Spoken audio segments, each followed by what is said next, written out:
Hello there, I'm Sai Bagma. Welcome to my channel. Basically, I read fantasy fiction books, and here I will talk about the books I read. I read in my Kindle Fire. I don't know, I bought it maybe 10 or 12 years ago. She's still a beauty though. Today, I will talk about Ash and Sand trilogy by Richard Nell. Book one is called Kings of Paradise, then Kings of Ash, and the last one is Kings of Heaven. The opening is quite shocking. It gives the grimdark vibe at the very beginning. It's a character-based story. Ruka is born deformed and ugly in a cold and harsh place called Ascom, which is Ash in this book. For survival, he does tough, cruel things, and across the sea there is Kale from Pew Islands, a prince of an island called Shrikon, which is paradise here. Kale's father, the king, is a sorcerer. So these two characters, Ruka and Kale, are from two different continents.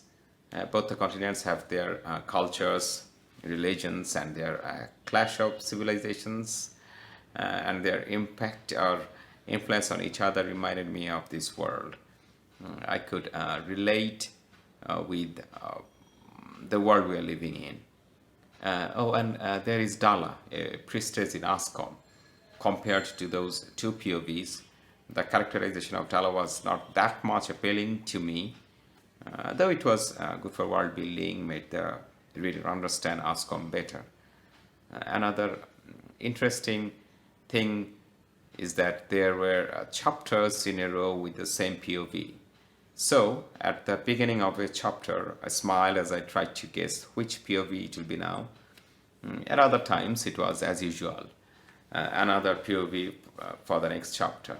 So, it kept me guessing on POVs all the time. Anyway, politics, the hierarchy of power, conflict among island nations, or city-states throughout this trilogy is quite intriguing.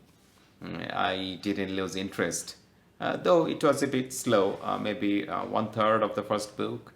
Definitely for the world building, I get it. As a reader, in some fantasy fiction books, world building feels like a chore to me. Here it was not, thank God. What amazed me as a reader was the relationship between Ruka and a certain king, their interaction, their conversation, their subtle psychological games and strategies they throw at each other.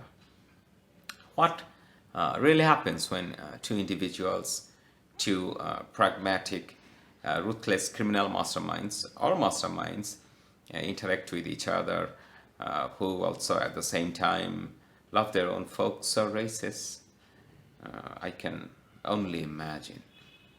I wish there were more pages dedicated to these two characters together. Or maybe I liked it because it was short. Book 2, Kings of Ashes, was fast paced, answering many questions that were not addressed in Book 1, since there was kind of a time jump in Book 1. You will know if you read it. Someone mentioned Book 2 doesn't have that middle book syndrome.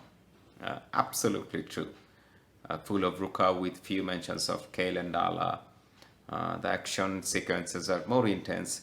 King's sister Kike is a very important character who hates and distrusts Ruka, but also she's not against the king. Book 3 was shorter than the previous two books. Again, Ruka was prominent, making it Ruka's story. In the last stage, in some pages, as a naive reader, I got the vibe of Robin Hobb. Not in writing style, both are great authors. I've got Robin Hobb vibe in a philosophical way, the angle or approach to the main character. It was just how I felt.